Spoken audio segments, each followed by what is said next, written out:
Сәлем менің ютубтағы достарым. Бүгін мен сіздерге бір қызықты тақырып қозғаймын. Виктор Франкл деген әлемдік керемет психолог кісі бар. Сол кісінің логотерапия деген кітабы бар. Сол логотерапия деген кітаптың ішінде парадокс деген әдістер бар. Яғни парадокс деген әдіс кімдерге жүреді?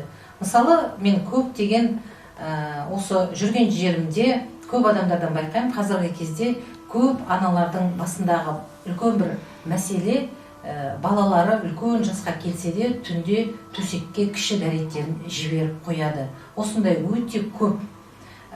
Және де сұрақ қойып жатады, осындай баламыз кіші дәретін жіберіп қойса, не істесек болады, не қылсақ болады? Психологтарға да бардық, молдаға да апардық, неше түрлі әдістерді істедік, ұрдық, соқтық, жай сөзбен де айттық, бірақ ешқандай да нәтиже болған жоқ деп айтып жатады.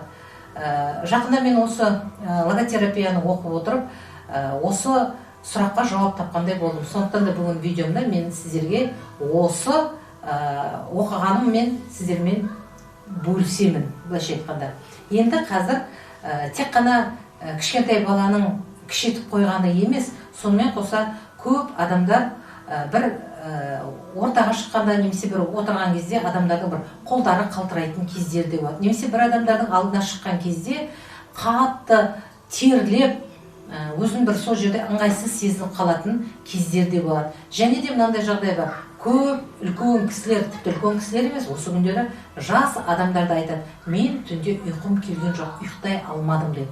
Міне осы, егер де осындай бір бастарыңызда ситуациялар болып жүретін болатын болса, осы Виктор Франклдың кітабындағы кеңес сіздердің кәделеріңізге жарайды деп ойлаймын. Енді сонымен бірінші, балаңыз түнде кішетіп қоятын болса, не істейміз? Яғни парадокс деген сөз, яғни қарама-қайшылық, немесе қарама-қарсылық деп аталады бұл. Мысалы, сіз балаңызға түнде жатқан кезде, түнде симе, кішетіп жат, сиіп қойма деп айтасыз ғой.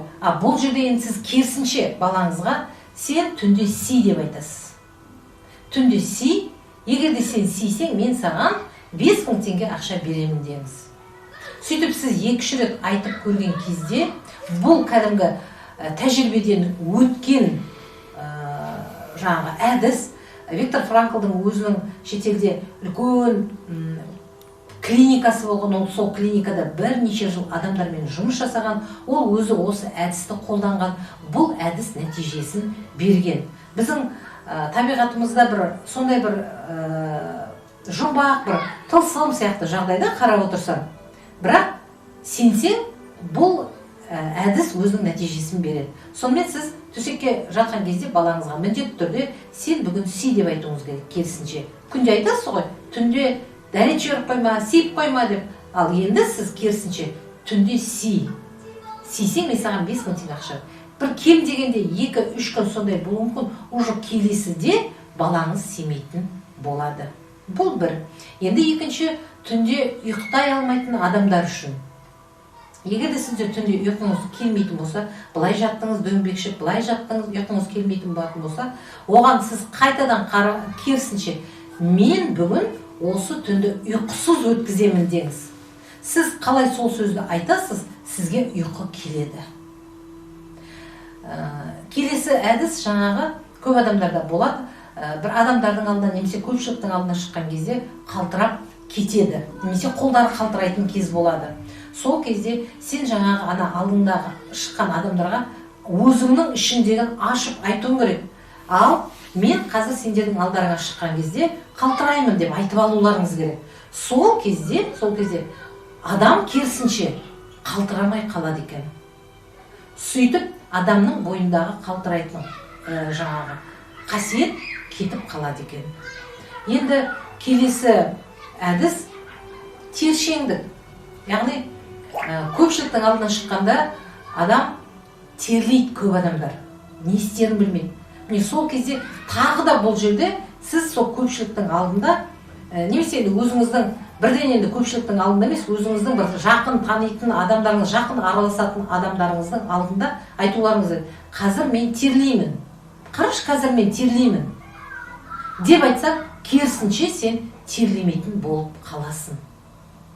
Әрине бұл адамның бойындағы жұмбақ нәрселер, бұл біздің подсознаниямыздағы жұмбақ әрекеттер. Бұл жұмбақтың әлі шешуін ешкім тапқан жоқ, бірақ бұл әдістер жұмыс жасайды. Себебі бұл Виктор Франклдың клиникасы 50 жылдай жұмыс жасаған клиника. Ол кәдімгі өзі сол практикасында осы әдістерді көрген. Сонымен құрметті ютубтағы менің достарым, көрермендерім, осындай бір әдісті, осындай бір ситуациялар болып жатса, қолданып көріңіздер. Және де қолданғаннан кейін қандай нәтижелер болды, комментарийге жазып кетіңіздер. Егер де менің видео ұнаса, лайк басыңыздар, каналыма тіркеліп кетіңіздер. Келесі бір жақсы сабақтарда кездескенше сау, сәлематта болыңыздар.